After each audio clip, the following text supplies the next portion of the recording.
Hello DSC aspirants, 9th class biology కణజాలాలు second lesson పాఠంలో 40+ practice bits చూద్దాము. So మీకు కనుక నా వీడియో యూస్ఫుల్గా ఉంది అనుకుంటే ప్లీజ్ సబ్స్క్రైబ్ చేయడం మర్చిపోకండి. ఇంతకుముందు పాఠం మరి జీవుల మౌలిక ప్రమాణం మీరు అందరూ చూసే ఉంటారు. సో బిట్స్ మీకు ఉపయోగపడాయని అనుకుంటున్నాను. సో వీడియో కూడా మీకు ఖచ్చితంగా ఉపయోగపడుతుంది. డిఎస్సికి ప్రిపేర్ అయ్యే వారందరికీ కూడా చూద్దాము. జీవరాశులన్నీ దేంతో నిర్మితమై ఉంటాయి? జీవరాశులన్నీ విటమిన్లు, కణాలు, రక్తం, ఎముకలు. సో జీవరాశులన్నీ మరి వీటితో నిర్మితమై ఉంటాయి అనేది ఇక్కడ మనకి అడుగుతున్నాడు. జీవరాశులన్నీ కూడా కణాలతో నిర్మితమై ఉంటాయి. క్రింది వాటిలో కణజాలానికి ఉదాహరణ: రక్తం, పోషక కణజాలం, కండరాలు, పైవన్నీ. సో పైవన్నీ కూడా కణజాలాలకు ఉదాహరణ. ఎక్కువ మొత్తాల్లో సహాయక కణజాలను కలిగి ఉన్నవి: జంతువుల, మానవుల, మొక్కల, పక్షుల. ఎక్కువ మొత్తాల్లో సహాయక కణజాలను కలిగి ఉన్నది మొక్కలు. విభాజ్య కణజాలములు ఎన్ని రకాలుగా విభజించవచ్చు? 2 రకాలు, 3 రకాలు, 4 రకాలు, 5 రకాలు. విభాజ్య కణజాలమును మనం ఎన్ని రకాలుగా విభజించవచ్చు? 3 రకాలుగా విభజించవచ్చు. మనం చూసినట్టయితే అగ్ర, పార్శ్వ, మధ్య అనుకుంటా. సో విభాజ్య కణజాలను 3 రకాలుగా విభజించవచ్చు. మొక్క యొక్క వేరు, కాండం, వ్యాసాన్ని పెంచే విభాజ్య కణజాలం ఏమిటి? మొక్క యొక్క వేరు, కాండం, వ్యాసాన్ని పెంచే విభాజ్య కణజాలము అగ్ర విభాజ్య కణజాలము, మధ్యస్థం, పార్శ్వం ఇది కాదు. సో మనం చూసినట్లయితే పార్శ్వం మొక్క యొక్క వేరు, కాండం, వ్యాసాన్ని పెంచే విభాజ్య కణజాలము పార్శ్వ కణజాలము. సాధారణంగా కనిపించే సరళ కణజాలం ఏది? మృదు, విభాజ్య, స్థూల. సో సాధారణంగా కనిపించే సరళ కణజాలం మృదు కణజాలము. కొన్ని పరిస్థితుల్లో మృదు కణజాలం పత్రహరితంను కలిగి ఏ ప్రక్రియను నిర్వర్తిస్తుంది? వియోగ ప్రక్రియ, కిరణజన్య సంయోగక్రియ, కిణ్వనం ఏది కాదు. మృదు కణజాలము పత్రహరితంను కలిగి ఉండి మనకి కిరణజన్య సంయోగక్రియలో కూడా మనకి తన యొక్క క్రియను నిర్వహిస్తుంది. నీటి మొక్కలు నీటిపై తేలడానికి మృదు కణజాలంలో ఏమి ఉపయోగపడుతుంది? కుహరాలు, కవాంతరాలు, వాయు కుహరాలు, జల కుహరాలు. సో వాయు కుహరాలు ఉపయోగపడతాయి. మొక్కల్లో వివిధ భాగాలు విరిగిపోకుండా వంగడానికి సహాయపడే కణజాలము: విభాజ్య కణజాలము, స్థూలకోణ కణజాలము, మృదు కణజాలము, పైవన్నీ. సో మొక్కల్లో వివిధ భాగాలు విరిగిపోకుండా వంగడానికి సహాయపడే కణజాలము స్థూలకోణ కణజాలము. కొబ్బరి పీచులో కనబడే కణజాలం ఏది? స్థూలకోణ కణజాలం, దృఢ కణజాలం, మృదు కణజాలం. సో దృఢ కణజాలము. పత్ర బాహ్య చర్మంలో అక్కడక్కడ చిన్న చిన్న రంధ్రాలు మనము చూడవచ్చు. వీటిని ఏమంటారు? పత్ర బాహ్య చర్మంలో అక్కడక్కడ చిన్న రంధ్రాలను మనం చూడవచ్చు. వీటిని ఏమంటారు? పత్రహరితం, రక్షిక కణాలు, పత్ర రంధ్రాలు, హరితరేణువు. సో పత్ర రంధ్రాలు. పత్ర రంధ్రాల ద్వారా మొక్కలో జరిగే ప్రక్రియ ఏమిటి? ఘనీభవనం, ద్రవీభవనం, సాంద్రీకరణం, బాష్పోత్సేకం. సో బాష్పోత్సేకం పత్ర రంధ్రాల ద్వారా మొక్కలు జరిగే ప్రక్రియ. నెక్స్ట్, శాశ్వత కణజాలం ఎన్ని రకాలు? 2, 3, 4, 5. శాశ్వత కణజాలము 3 రకాలు. ఇక్కడ మనకి శాశ్వత కణజాలం ఎన్ని రకాలని ఇచ్చాడు. యాక్చువల్లీ శాశ్వత కణజాలం అయితే 2 రకాలు. అది సరళ శాశ్వత కణజాలము, సంక్లిష్ట కణజాలము. శాశ్వత కణజాలంలో మరి సరళ కణజాలం అయితే 3 రకాలు: మృదు కణజాలం, స్థూలకోణ కణజాలం, దృఢ కణజాలం. సో అది ఒకసారి మీరు క్రాస్ చెక్ చేసుకోండి చదివినప్పుడు. అంటే శాశ్వత కణజాలంలో సరళ శాశ్వత కణజాలం ఎన్ని రకాలంటే మాత్రం అది 3 రకాల కింద రాయొచ్చు. అది శాశ్వత కణజాలం అయితే 2 రకాలే: సరళ మరియు సంక్లిష్టం. సో బిట్ ఒకసారి చూసుకోండి. అలాగే ప్రసరణ కణజాలాలకు ఉదాహరణ: దారువు కణజాలం, పోషక కణజాలము అని ఇక్కడ అడగడం జరిగింది. ప్రసరణ కణజాలాలకు ఉదాహరణ ఏమిటి? సో ప్రసరణ కణజాలంకు ఉదాహరణగా మనం దారువు, పోషక కణజాలను చెప్పవచ్చు. నీరు, ఖనిజ లవణాలను నిట్ట నిలువుగా రవాణా చెందించడానికి ఉపయోగపడేది ఏమిటి? దారు కణాలు, దారునాళాలు. ఆహారాన్ని నిల్వ చేసే కణజాలం ఏమిటి? దారు, మృదు కణజాలము. ఆహారాన్ని నిల్వ చేసే కణజాలము దారు, మృదు కణజాలము. నెక్స్ట్ వచ్చేసి పత్రం నుండి ఆహారాన్ని ఇతర భాగాలకు రవాణా చేసేది: పోషక కణజాలము, దారు కణజాలము, స్థూల కణజాలము, మృదు కణజాలము. పత్రం నుండి ఆహారాన్ని ఇతర భాగాలకు రవాణా చేసేది: పోషక కణజాలము, దారు కణజాలము, స్థూల కణజాలము, మృదు కణజాలం. మనం చూసినట్టయితే పోషక కణజాలము. శరీరంలోని అన్ని కణాలకు ఆక్సిజన్ ఎలా సరఫరా చేయబోతుంది?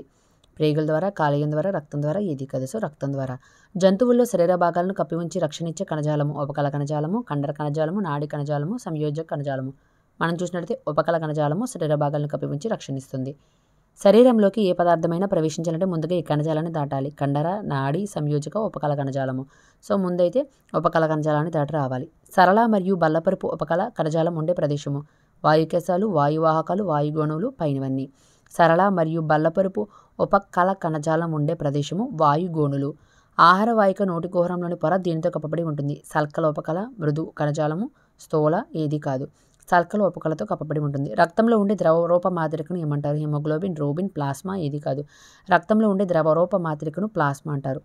ఎముక ఏ కణజాలానికి ఉదాహరణ? నాడి, కండర, సంయోజక, ఉపకల కణజాలము. ఎముక అనేది సంయోజక కణజాలానికి ఉదాహరణ. కండర కణజాలం అని పొరపడవచ్చు. మనం చూసినట్లయితే మరి ఇక్కడ ఎముక అనేది సంయోజక కణజాలానికి చెందింది. సంయోజక కణజాలంలో ముఖ్యంగా రక్తం, ఎముక, ఏరియోల్, మృదులాస్థి, ఏడిపోచనే ఉంటాయి. సో అది ఎముకలను అతికి ఉంచే పదార్థము లిగ్మెంట్ ఆర్ టెండాన్. ఎముకలను, 2 ఎముకలను, సో టెండాన్. ఎముకల సంబంధితాలను కలిపి ఇంకొక సంయోజక కణజాలం అయితే లిగ్మెంట్. ఈ 2 జాగ్రత్తగా చూసుకోవాలి. నెక్స్ట్, శరీర అంతర్భాగాలకు ఆధారనిస్తూ కణజాలాల మరమ్మతుకు సహాయపడేది కండర, ఏరియోలర్, దృఢ, ఏకాంతర. సో ఏరియోలర్ సంయోజక కణజాలము. కండర కణజాలంలో ఉండే పొడవైన కణాలు నియంతులు, తంతువులు, నిపుణులు. ఏది కాదు. కండర కణజాలంలో ఉండే పొడవైన కణాలు తంతువులు. మెదడు, వెన్నుపాము, నాడులు ఏ కణజాలంతో తయారవుతాయి? కండర కణజాలం, సంయోజక, నాడి, ఉపకల. సో మనం చూసినట్లయితే నాడి కణజాలంతో తయారవుతాయి. నాడీ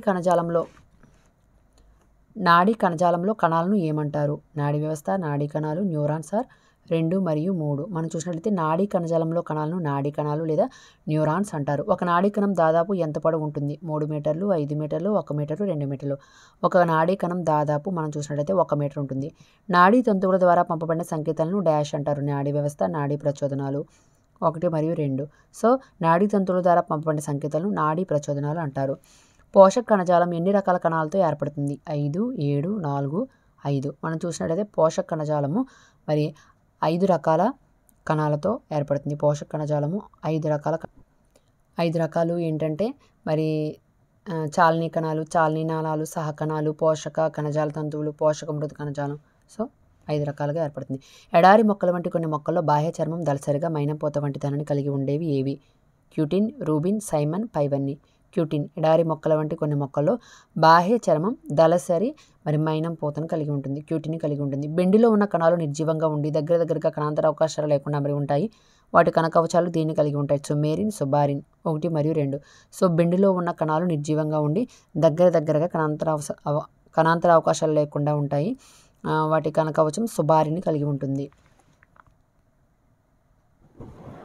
నెక్స్ట్ వచ్చేసి ఉపకల కణజాలం ఉండు ప్రదేశాలు ఏవి? చర్మం, నోటి లోపలి పొర, రక్తనాళాలపై పొర, ఊపిరితిత్తులు, వాయుగోనులు. మనం చూసినట్లయితే ఉపకల కణజాలం అనేది మరి ఇవన్నీ చర్మం, నోటి లోపల పొరలో, రక్తనాళాలపై పొర, ఊపిరితిత్తులు, వాయుగోనుల్లో ఉంటుంది. స్కామా లేదా సల్కల అనగానేమి? పొలుసులతో కూడిన రక్తము, పొలుసులతో కూడిన చర్మము, చర్మం నుండి వేరుగా ఉన్న కణాలు. ఏది కాదు. స్క్వామా లేదా సల్కలు అనగా పొలుసులతో కూడిన చర్మము. నెక్స్ట్ వచ్చేసి క్రింది వాటిలో జంతు కణజాలం కానిది? కండర కణజాలం, నాడీ కణజాలం, సరళ శాశ్వత కణజాలం, సంయోజక కణజాలము. క్రింది వాటిలో జంతు కణజాలం కానిది సరళ శాశ్వత కణజాలము. క్రింది వాటిలో సరైన వాక్యం ఏది? అన్ని పరిస్థితుల్లో మృదు కణజాలం కిరణజన్య సంయోక్రియ నిర్వర్తిస్తుంది. మొక్కల్లో వంగే గుణానికి కారణం స్థూలకోణ కణజాలము. సో సరైన వాక్యం ఏంటి? మొక్కల్లో వంగే గుణానికి గల కారణము స్థూలకోణ కణజాలము. సో అన్ని పరిస్థితుల్లో మృదు కణజాలం కిరణజన్య సంయోక్రియను నిర్వర్తిస్తుంది అనేది సరైన వాక్యం కాదు. క్రింది వాటిలో సరికాని వాక్యము. దారువులో దారు కణాలు, దారునాళాలు, తంతువులు ఉంటాయి.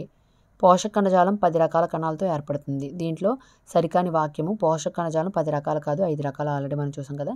దారులు, దారు కణాలు, దారునాళాలు, దారు తంతువులు కూడా ఉంటాయి. సో రెండవది సరికాని వాక్యము. క్రింది వాటిలో సరికాని వాక్యాలను గుర్తించండి. వృక్ష కణజాలాలు 2 రకాలు, జంతు కణజాలాలు 4 రకాలుగా ఉంటాయి. సరికాని వాక్యం ఏమిటి? 2 కూడా సరి అయినవే.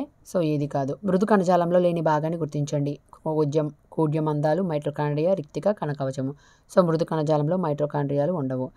సరైన జతను గుర్తించండి. ఉపకల కణజాలము, సంయోజక కణజాలము, కండర కణజాలము, సంకోచ సడలికలు, నాడీ కణజాలము, స్వేచ్ఛ. మనం చూసినట్లయితే ఇక్కడ ఉపకల కణజాలం ఉంది కదా. ఉపకల కణజాలానికి ఇక్కడ మనకి క్వశ్చన్ వచ్చేసి సరైన జతను గుర్తించమన్నాడు. సరైన జతను గుర్తించండి. ఉపకల కణజాలం రక్షణ కొరకు నిశ్చయించబడింది. సంయోజక కణజాలం ఆహారం గురించి నిశ్చయించబడింది కాదు. కండర కణజాలం సంకోచ సడలికలు కూడా కాదు. కండర కణజాలం ఏం చేస్తుంది? సంకోచ సడలికలు చేస్తుంది. నాడీ కణజాలం మరి నాడులకు సంబంధించింది, స్వేచ్ఛకు సంబంధించింది కాదు. సో మనం ఇక్కడ సరైన జతను గుర్తించమన్నాడు. మనం చాలా సందర్భాల్లో ఇక్కడే కన్ఫ్యూజ్ అయిపోతూ ఉంటాం. సో ఉపకల కణజాలం అంటే మనకి రక్షణ కలిగించేది ఉపకల కణజాలం. సంయోజక కణజాలం అంటే మనకి రక్తం, ఎముక, ఏరియల్, మృదులాస్థి, ఎడిపోస్ ఇవన్నీ వస్తుందన్నమాట. సో ఇదైతే మాత్రం ఒక నిర్దిష్టమైన విధినే కలిగి ఉంటాయి ఇవి. ఎర్ర రక్త కణాలు, తెల్ల రక్త కణాలు ఇవన్నీ కూడా సో ఆహారానికి సంబంధించినది అయితే కాదు. కండర కణజాలం మనం చూసినట్లయితే సంకోచ సడలికలు అనేవి ఉంటాయి. నాడీ కణజాలంలో మనకి న్యూరాన్స్ ఉంటాయి. సో స్వేచ్ఛ అనేది కాదు. సో సరైన జత అనేది మనం చూసినట్లయితే ఏ మరియు సి అనేది సరైన జత. సో ఇది సో కన్ఫ్యూజ్ అయ్యే అవకాశం ఉంది కాబట్టి సో ఇలాంటి టాపిక్స్ ఒకసారి జాగ్రత్తగా చూసుకోండి. సో మీకు నా వీడియోస్ నచ్చినట్లయితే ప్లీజ్ సబ్స్క్రైబ్ చేయడం మాత్రం మర్చిపోకండి. Thank you.